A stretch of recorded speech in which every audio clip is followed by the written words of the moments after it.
Some families don't break you with fists, they break you with one cold sentence. A mother can scream, "You have 48 hours to get your stuff out." That house is your sister's now, and in that moment the child who carried the bills, saved the home, and sacrificed the most gets erased like they never mattered. The worst part isn't losing a place to sleep. It's watching your own parents wipe out your worth and hand everything to someone who never lifted a finger. Before we dive into today's story, let us know where you're tuning in from. It's always amazing to see where our stories travel. Don't forget to subscribe, so you won't miss the next twist in this journey. Now, I'd like you to hear what he's been carrying in his heart. My name is Caius Mercer. I'm 30, work in software, and for the last 5 years I've been living with my parents in Savannah, Georgia. It's the kind of town where everyone waves from their porch, where the Spanish moss sways over cracked sidewalks, and where the houses, especially ours, seem to breathe with memory. Ours is a pale yellow 2-story with chipped shutters and a wide front porch shaded by a gnarled old oak. I thought it'd always be mine, not because anyone ever promised it would be, but because I saved it. I repaired it. I kept it from falling apart when nobody else could or would. And I believed stupidly that counted for something. This house was never just 4 walls to me. I patched the roof during a storm season when the contractor bailed. I repainted the living room myself, even learned to rewire the kitchen outlets. Every paycheck, every overtime shift went into keeping it alive and to making it better. It was my proof, my grounding, my quiet way of saying I'm not worthless. But that night at dinner, something in that house shifted. My mother, Patricia, placed her fork down with just enough force that it clanged against the plate. She looked up, cold and final. "You have 48 hours to get your stuff out," she said loud and sharp. "The house is Vespers now." I stared at her. Not because I didn't understand the words, I did. I just didn't think she'd say them to me like that. So blunt, so transactional. Across from her, my father Dean didn't even look up. He just kept chewing. I don't know if that was easier for him, or if his silence was how he agreed. Either way, it felt like betrayal with a napkin folded neatly on his lap. And Vesper. Her seat at the table was empty. She wasn't even in the state. She hadn't lived here in years. But they'd already decided. Her absence didn't matter. My presence didn't either. I didn't ask questions. I didn't plead. I didn't remind them of what I'd done. That would have been me feeding them more power, begging for what I'd already earned. I pushed back my chair, cleared my plate, and walked to my room like a guest who knew he'd overstayed. Not slamming doors, not throwing words, just walking away with everything boiling inside and nothing on the surface. I opened my laptop before I even changed clothes. Created a folder, mortgage/repairs/receipts. Subfolders for everything. Mortgage payments, home repairs, emails with the bank. Then I walked through the house room by room, mentally separating what belonged to the family and what belonged to me. The flat-screen TV, mine. The washer I bought last year, mine. The couch I saved 3 months for, mine. I jotted down the date and time of my mother's ultimatum. Her exact words, her tone. I even noted my father's lack of response. But the part that cut deepest came later, around midnight. I walked out for water and caught my mother on the phone in the living room. Her voice had softened. It was a voice she never used with me. I only caught fragments. "Don't worry about anything," she said. "Just fly in. Everything's handled. You don't have to tell him anything." She wasn't planning a conversation. She was orchestrating a transition, one I was never meant to be part of. I went back to my room and sat in the dark. I didn't leave that night in panic. I didn't cry. I didn't pack in chaos. I stayed. I planned. I moved in silence. Because when someone gives you 48 hours to disappear, you don't waste a second arguing. You prepare to make them wish they'd never tried to erase you. 5 years ago, this house was days from being taken. The kitchen table had become a war zone of unopened bills and threatening letters. My father had just been laid off. My mother kept pacing between the stove and the window like moving would somehow keep the walls from caving in. I still remember the look on my dad's face, tired, sunken, like he was halfway out the door already. The mortgage had defaulted. We were behind by months. Foreclosure letters came twice a week. And there I was, newly promoted, a few thousand in savings, still figuring out how taxes worked, stepping up not because anyone asked, but because I couldn't stomach the thought of losing everything. So I paid. First 1 month, then another, then all of it. 80 grand, give or take, over 3 years. Out of pocket, while still covering my own student loans and building a resume. I didn't tell anyone at work. I just picked up extra projects, ate instant noodles for lunch, and watched as my bank account drained in exchange for a roof that wasn't even legally mine. But it wasn't about the paperwork. Not back then. It was the house I grew up in, the creaky stairs I used to slide down, the porch swing I helped repair with my grandfather, the place I swore I'd protect even when everything else felt like it was falling apart. I made it livable again. Repainted the walls, fixed the pipes, replaced the warped floorboards. Bought a new washer when the old one smoked out mid-cycle. Even hung new curtains navy blue to match the sofa. Vesper didn't call during those years. Maybe once or twice. I'd text her updates, fixed the roof finally, or painted the kitchen, and she'd reply with a thumbs up or not at all. Once I mentioned the mortgage stress and she joked, "Well, you did choose to live there." Our parents didn't hold that same detachment. At least not out loud. They'd smile when I handed over money to cover bills. When Dad's car battery died again, I footed the repairs. When Mom said we were short on groceries, I'd Venmo her without hesitation. That's what family does, right? But something started to shift. The tone of their calls with Vesper grew warmer. Longer. Dad would bring up her latest marketing campaign like he was reading from a proud parent script. "Your sister's really doing well out there." But he never said anything like that about me, even when I quietly kept this whole damn house from crumbling.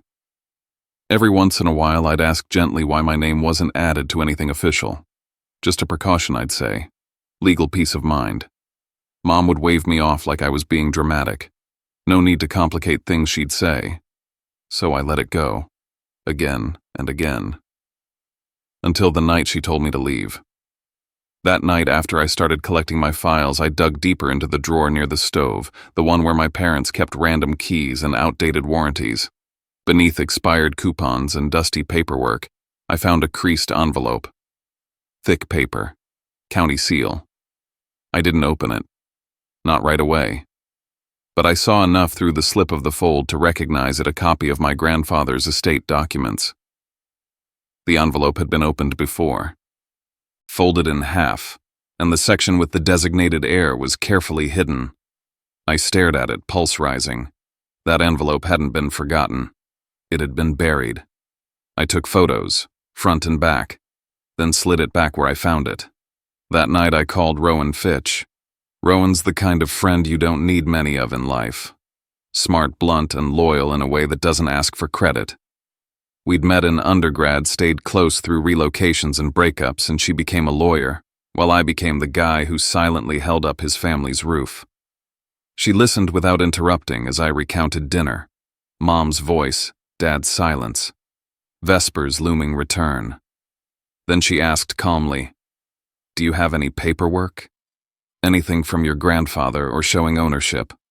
I told her about the envelope, about the repairs, the payments, everything. She paused.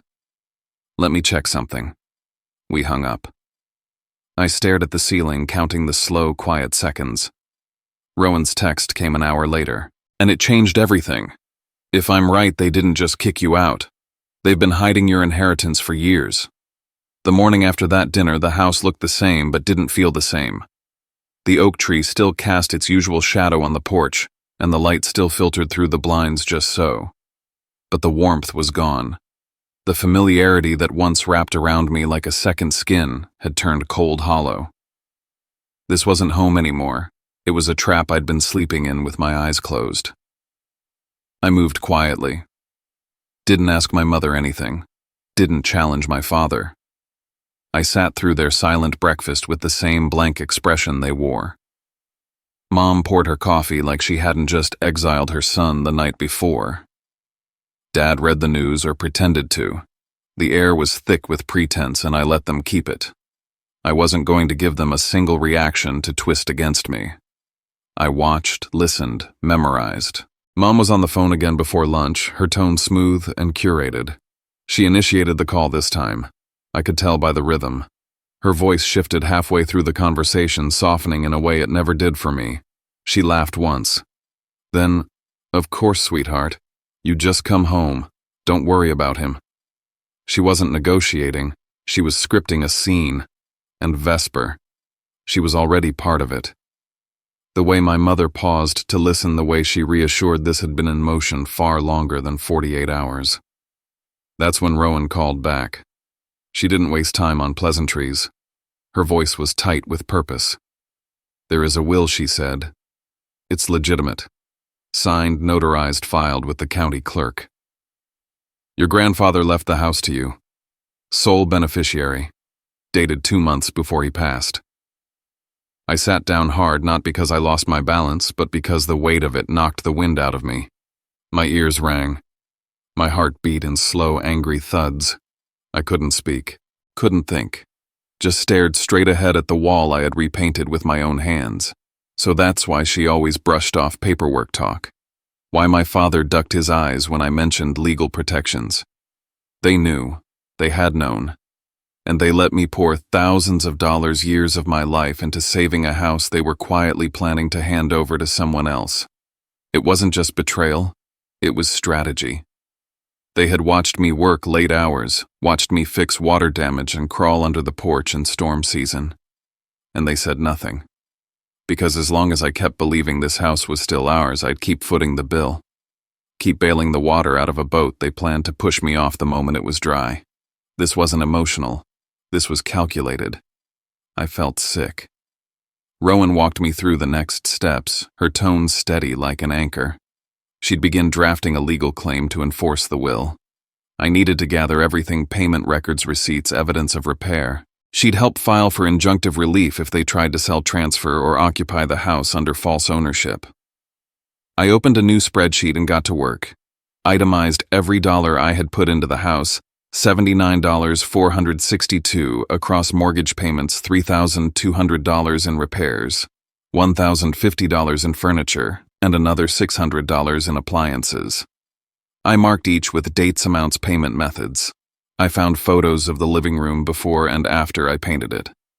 Emails to contractors. Order confirmations. Then came the physical prep.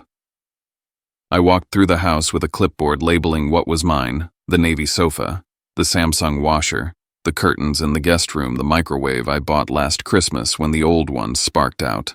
I snapped photos of everything in place, documented condition, location, origin. Then, I booked a moving company, Low Country Rapid Movers, rush order, same-day dispatch. I explained the situation plainly. I needed a legal receipt, clear labeling, no drama. They agreed. I paid in advance and requested the invoice specify customer-owned personal property relocation. I wasn't leaving a mess behind. I was leaving proof. By nightfall, I'd packed half the living room and marked every box. I didn't sleep. I lay on the floor of my near-empty bedroom, the ceiling fan spinning in slow circles above me. And just before I drifted off, I heard it. Mom again on the phone. "Just walk in like it's your house," she said. "He'll be gone by then." But something shifted in her voice after that. Not panic, just urgency. Vesper had changed her flight. She was coming earlier. Not 2 days from now. Tomorrow. I sat up. They thought they were speeding up the handoff. They didn't realize I was already building the counterstrike. The next morning, the house felt even more surreal. Savannah was wrapped in a slow, misty dampness that made everything seem quieter than usual. But inside, it was colder than the weather. Not physically, but emotionally. Still, everyone acted like we were the same old family. Mom brewed her coffee like it was any other Thursday. Dad scrolled the news on his tablet. I poured myself a glass of water, nodded once, and sat in silence. They didn't mention last night, and I didn't give them the satisfaction of bringing it up. Rowan had been clear: stay strategic. We agreed on core rules: no confrontation until filings were in. No outbursts they could weaponize. Every key message now would be written, time-stamped, and devoid of emotion. I switched all essential conversations to text or email and let the paper trail protect me. I spent the rest of the morning building my arsenal data. 5 years of sacrifice plotted out month by month. Mortgage payments, amounts, dates, bank statements attached. Repair projects, receipts, before and after photos, tracking numbers. I created folders labeled home investment, financial personal property proof, and grandfather's will evidence. As I exported invoices from my inbox, I stumbled on one email I hadn't seen in years, sent from a real estate insurance company. Subject line: policy update / ownership interest. Addressed to my mother. The message wasn't long, but one phrase jumped out and slapped me awake. Beneficiary transition documents. I stared at the screen. It was dated just weeks after my grandfather passed. So they did receive notice. She knew. Not just through assumption or gossip, but officially. She had read the same truth. Rowan just confirmed the house was mine.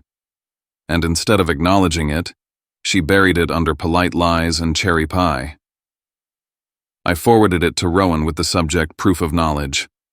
Then I got back to work. I made a detailed inventory of everything I had bought: model numbers, store receipts, delivery confirmations. I attached photos of the items still in place: sofa, TV, washing machine, all tagged discreetly personal property. I made it clear I wasn't stripping the house. I left behind the antique sideboard my grandfather built, the family table with initials carved beneath. I wasn't here to erase legacy. I was here to preserve truth. By 11 a.m., Low Country Rapid Movers arrived. 2 guys in navy polos, polite but efficient. I met them on the porch and walked them through the plan. I need a clean record of what's moved, clear language, customer-owned, nothing communal. They nodded. They wrapped the furniture, loaded the boxes, and documented every piece. I paid by card and requested a second receipt emailed directly to me. At one point, while I was hauling a box of tools, I heard a soft knock on the screen door. Mrs. Jean Holloway, our next-door neighbor for 20 years, stood there with a gentle frown. "Morning, Caius," she said, eyeing the cardboard fortress behind me. "You okay, honey?" I paused, unsure how to answer. "Just some last-minute packing," I said. She looked past me into the house, her eyes scanning the hollowed-out living room. "Looks like more than that.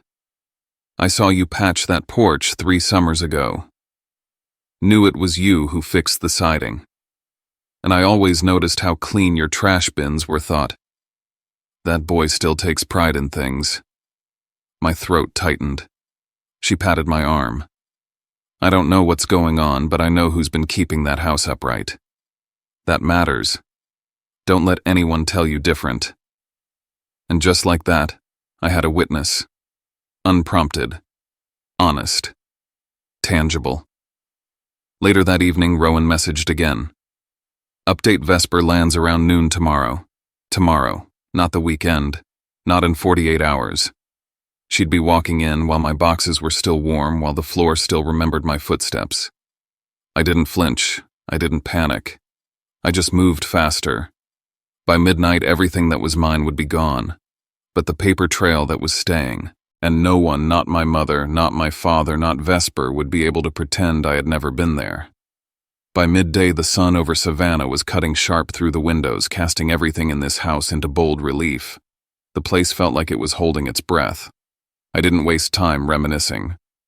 I moved like a man on assignment, methodical, silent, precise. No second thoughts, no emotion, only execution. The moving truck arrived right on time. 3 guys, all in navy work shirts, stepped out and waited on my instructions. I handed them a printed list already marked with items by room and a column labeled "Owned by Client." "Stick to the list. Nothing more, nothing less," I said. They nodded and got to work. Every piece removed was first photographed in place, time-stamped by my phone. I snapped shots of the TV mounted on the wall before they unbolted it. Same with the sofa, the washer, the microwave, even the damn curtain rods. I had documentation down to the screw. The house was being stripped clean of my life, and yet I wasn't sad. I felt righteous. Each empty spot wasn't a loss. It was reclamation. I wasn't vandalizing this place. I was carving my name off the things they tried to steal. Once everything was packed into the truck, I followed them to the storage unit I'd rented 30 minutes out, a climate-controlled place tucked off a highway exit. I signed the rental papers. The key stayed on my chain. Only me and Rowan had the location. Back at the house, I stood in the living room staring at the pale imprint where the couch had once rested. That imprint was all that remained of my presence. But it was also proof this house didn't look like a family home anymore. It looked like a shell. And they were going to walk into that shell and realize how hollow their plan had become. My phone buzzed. It was my mother. "Where are you?" she barked the second I answered. "Don't get cute with this. You have 48 hours, not 48 games." I let the silence settle before I answered. "I'm removing my personal belongings." "Don't play semantics with me, Caius. You don't get to throw a tantrum and empty the house like some spoiled brat." "I have receipts," I said flatly. "I'm taking what belongs to me." She hesitated for just a beat. Then came the threat. "If you remove one thing that isn't yours, we will call the police." I hung up without another word. Within the hour, Rowan sent over a draft letter prepped and ready a legal notice affirming I was collecting personal property only, and any disputes regarding ownership would be resolved through probate. He also arranged for my sworn affidavit to be notarized first thing in the morning. Everything I had contributed, every payment, every upgrade would be on record. Later that afternoon, while the movers loaded the last of my things into storage, Mr. Clyde Benton, our longtime neighbor, walked over from across the street. He looked at the house, then at the nearly empty driveway. "Didn't think I'd see this day," he murmured. "Your grandfather told me once you were the one keeping this place going. Said that boy's the one holding the house together." His words hit different. They landed somewhere deeper than my spine. I didn't respond, just nodded. Back inside, my phone lit up again. This time it was a text. From Vesper. "I'm arriving tomorrow, don't make a scene. Mom said you'll be gone by then." My throat tightened, not because of the arrogance in her tone that was expected, but because it confirmed what I had suspected: they were all in this together. Later that night, another knock came at my door. It was my father. He stood there for a moment, staring past me into the dimly lit room. "Don't do anything you'll regret," he said quietly. I tilted my head. "Like what, taking back what's mine?" He shook his head. "This house is about family. Don't ruin it." I could have laughed, but I didn't. Instead, I just said, "I understand." He waited a beat, hoping I'd elaborate. I didn't. That night, I made a final sweep. The big items were gone. Everything left behind was furniture they could spin as theirs. Let them. What mattered was no longer here. It was packed, recorded, secured, and waiting. And so was I. The house was silent when I woke up. My parents had left early, some vague excuse about visiting friends. They were clearing the stage, leaving me and Vesper alone for the curtain rise. I spent the morning locking every variable into place. I filmed the house room by room, each shot slow and deliberate. The living room empty. No sofa, no TV. Kitchen clean, nothing in the microwave slot. The laundry room, no machines. I captured the condition of the walls, the floors, the outlets. No damage, just absence. I photographed the water and electric meters. Took note of the thermostat. Snapped the locks and windows. Everything intact. Everything timed and dated. Then I printed out the list of personal items I'd removed, each with a photo and proof of purchase. At exactly 12:47 p.m., her Uber pulled into the driveway. Vesper stepped out, dragging a designer suitcase and talking on the phone. She didn't even glance toward the house like a stranger might. She walked in like she owned it. I stood by the doorway, arms folded. She pushed the door open, stepped inside and stopped. 5 seconds of silence. Then, "What the hell is this?" She walked further in, looking around like she couldn't believe her eyes. "Where's the couch, the TV? Why is everything gone?" I stayed still. They were mine, so I took them. "You're being petty," she hissed. "This isn't how adults handle things. I'm handling it exactly how adults do, with receipts." She stormed into the kitchen, opening cabinets, then stomped to the laundry area. "Where the hell is the washer? You stripped this place." "No," I said. "I stripped away what you thought you could inherit without cost." She spun to face me, eyes sharp. You have no right. Mom said this house is mine. I finally let the hammer drop. She lied. Grandpa left it to me. There's a will, signed, notarized, filed. I found it, and I'm executing it. For the first time, her mouth stayed shut. Her expression cracked like a windshield hit dead center. Then she pulled out her phone and dialed. Mom. He says there's a will. Everything's gone. The house is empty. You told me it was mine. What's going on? I let her panic. I didn't interrupt. I didn't need to. While she was still on the phone, my own buzzed. Rowan. Documents filed. Claim is live. Court acknowledgement came through. We're filing a motion to freeze any transfers until it's resolved. They won't be able to do anything rash. I texted back, one word received. Vesper was pacing now, whispering into the phone, her voice cracking. He has a lawyer. He filed something. Why didn't you tell me this was possible? I stepped outside to the porch, leaned against the railing, and let the sun hit my face. Minutes later, the door slammed behind her. She was gone. I walked back into the house, now empty in every sense. My phone was vibrating. Calls from Mom, from Dad, from Vesper. I didn't answer. I stood there, still just breathing. They gave me 48 hours to disappear. But now they were the ones running out of time. I left before they got home. No note, no confrontation, no sound but the low hum of my car pulling away from the curb. In the back seat, my laptop bag and a sealed envelope of documents shifted slightly as I turned onto Whitaker Street. I didn't look in the rearview mirror. I knew what I was leaving behind. Rowan's apartment downtown felt like a war room, cold, bright, surgical. The kind of place where emotions had no voice and everything that mattered lived on paper.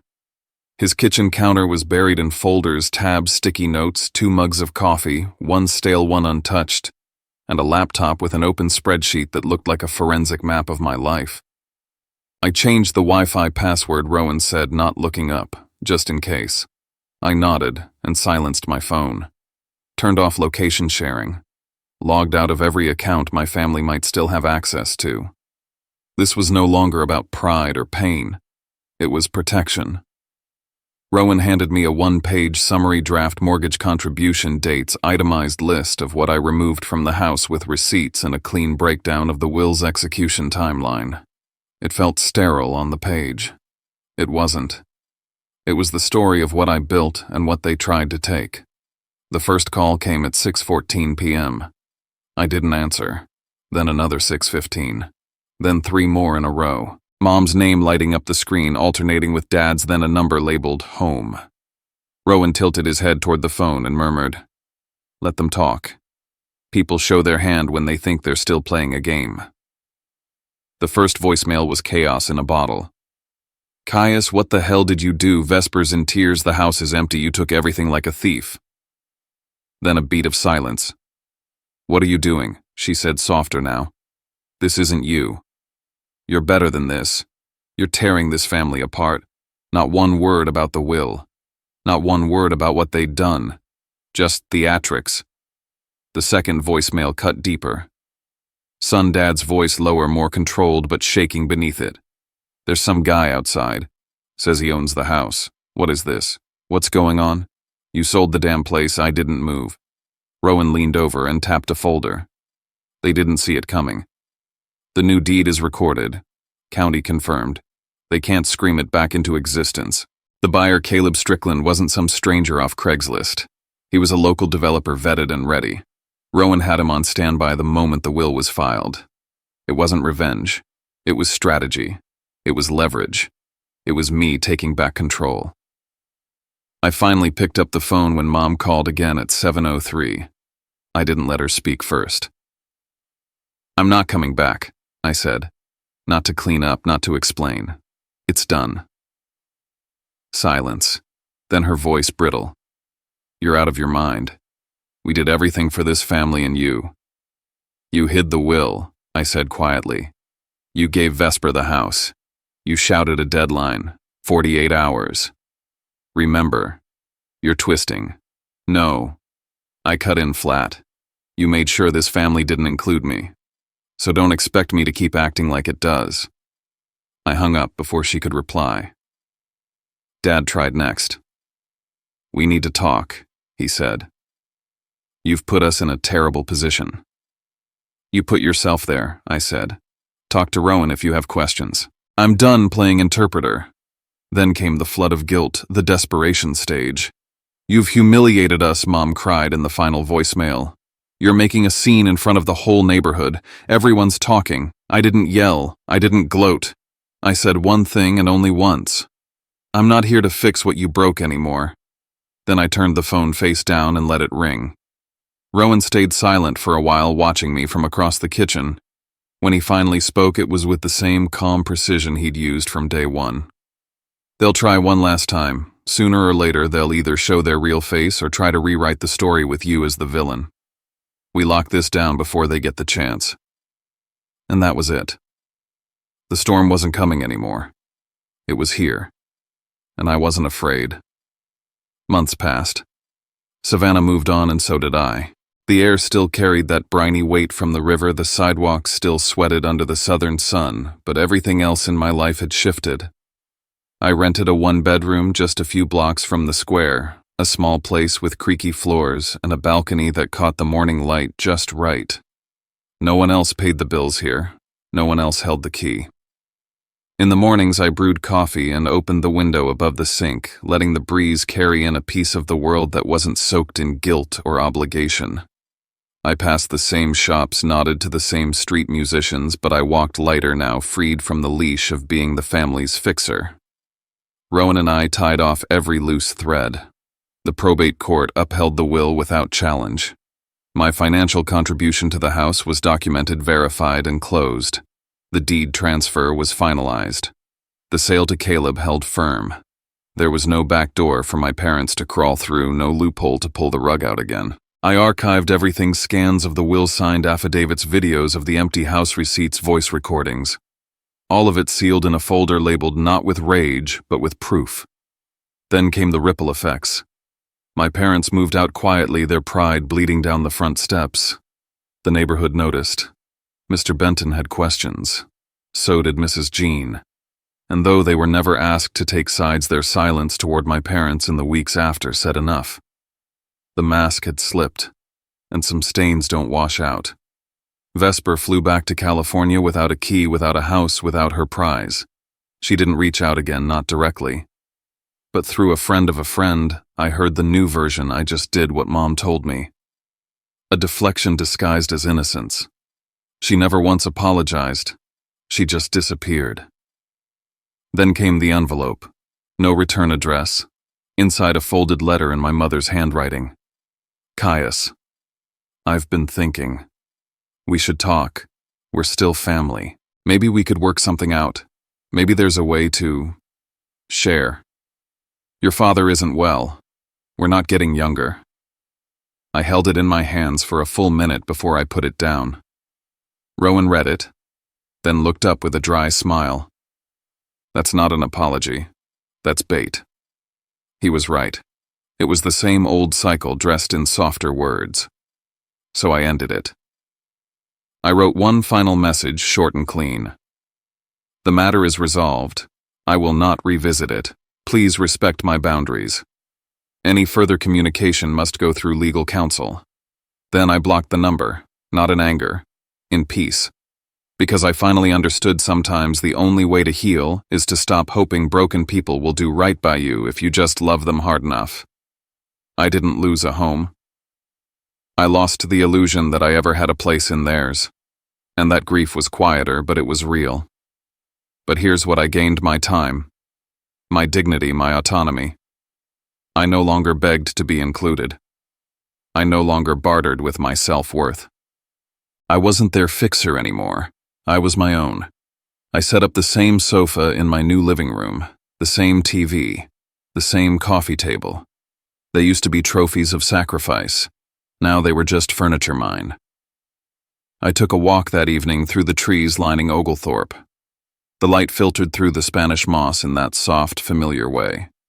But this time there was no weight on my chest. No deadline hanging over my head. No one waiting at home to use my love against me. Just me and the life I built with my own two hands, finally mine to keep. I used to think loyalty meant never walking away.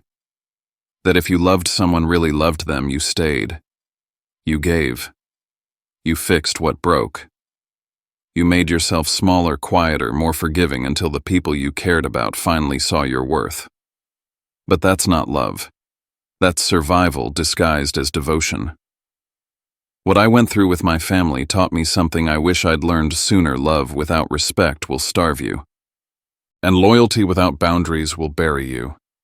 I don't regret standing up for myself. I regret all the years I didn't. There's a kind of mourning that comes when you stop being the person everyone relies on to keep the peace. It's quiet and strange, like walking through an old house and realizing none of the pictures on the wall are really yours. But on the other side of that grief is clarity and freedom. I stopped showing up where I wasn't valued. I stopped explaining my heart to people committed to misunderstanding it. And I started building a life where I didn't need to prove I deserved a place at the table. I built my own table. The truth is, family doesn't give you the right to rewrite someone's future. No matter how much history you share, no one gets to treat your life like it's theirs to claim. So if you're carrying the weight of being the responsible one, the one who keeps it all together, I want you to hear this. You are allowed to walk away. You are allowed to protect your peace. You are allowed to choose a version of love that doesn't cost you everything. And maybe, just maybe, that's where real healing begins. When you stop performing loyalty for people who never earned it, and start practicing it with yourself. We've reached the end of this story, but not the end of what it leaves behind. When everything quiets down, what stays with us isn't the argument, the paperwork, or even the loss itself. It's the moment we realize how fragile trust can be, and how strong a person has to become when the place that was supposed to feel safest no longer does. Sometimes the hardest part isn't letting go of a house or a name, but letting go of the version of family we hoped would one day understand us. What this story asks us to sit with is not who was right or wrong. It's something gentler and heavier. How much of ourselves we give before we notice we're running empty. How we learn slowly and painfully that kindness doesn't mean self-erasure, and that setting a boundary doesn't cancel love. We don't all walk away from the same things, but we all know what it feels like to carry more than our share, and to wonder when it's finally okay to set it down. If this story stirred something in you, you're not alone. This space exists for listening, for sharing, for the quiet relief of knowing someone else has felt a similar weight. If you'd like to stay with us, you're welcome to subscribe and be part of this small community where stories are told gently and received with care. And if you want to, you can leave a few lines in the comments about what stayed with you or a moment in your own life that this brought to mind. No pressure, just a place to speak if you feel like it. Thank you for sitting with us until the end. Take care of yourself wherever you are, and I hope we meet again right here in the next story.